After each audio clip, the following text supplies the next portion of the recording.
Yo koso tomoyo. Hello friends and welcome to the Night Parade. I'm Tom Fox and I'm going to be your yokai guide.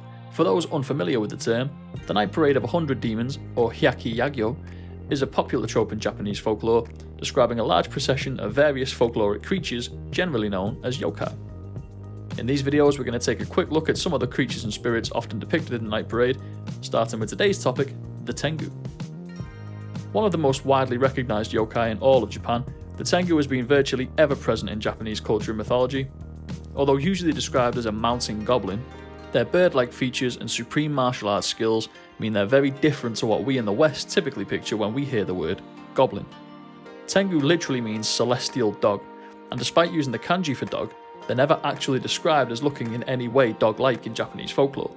They are generally considered to be avatars of emperors or great warriors who have died, and are usually depicted as being quite malicious.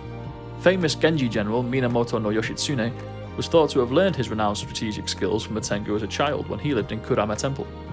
During the Edo period, the popular image of the Tengu morphed from its more animalistic origins into the long-nosed, winged, monk-like figure that's so famous today, also known as Dai Tengu, with the bird-like earlier Tengu often being called a Karasu Tengu, Karasu meaning crow.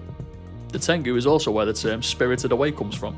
They used to be responsible for a phenomenon called kamikakushi, literally kidnapping by a god or hiding by a deity. The story usually goes that a young child will disappear very suddenly, only to reappear sometime later in a bizarre place such as high up in the trees or on rooftops. Most of the time the victim is unable to recall what happened, but sometimes the child would remember being taken to strange places by someone, usually an older monk-like figure. Sounds familiar. In the modern day, the idea of kamikakushi is still alive and well thanks to the Studio Ghibli super hit Spirited Away by Hayao Miyazaki, or to give it its Japanese name, Sen Tochihiro no Kamikakushi. As anyone who's watched the film will tell you, there aren't actually any Tengu in the movie, and the manner in which the main character Chihiro is spirited away is very different from the old folklore surrounding Tengu. But Spirited Away was such a massive hit worldwide that it's nonetheless kept the concept of kamikakushi alive and well, with Tengu springing up in all kinds of contemporary works ever since. Who are you? I am the Tengu of Ashina.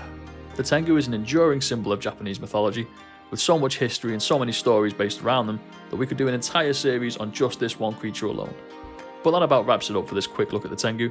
There's lots more to come in the future, so stick around if, like me, you love Japanese folklore. Subscribe to the channel to see the latest videos first, and comment to let me know what yokai you want to see covered in the series. Or don't, I'm not your boss. Follow me on Twitter, @YokaiGuide to get in touch, and until next time, ja matane!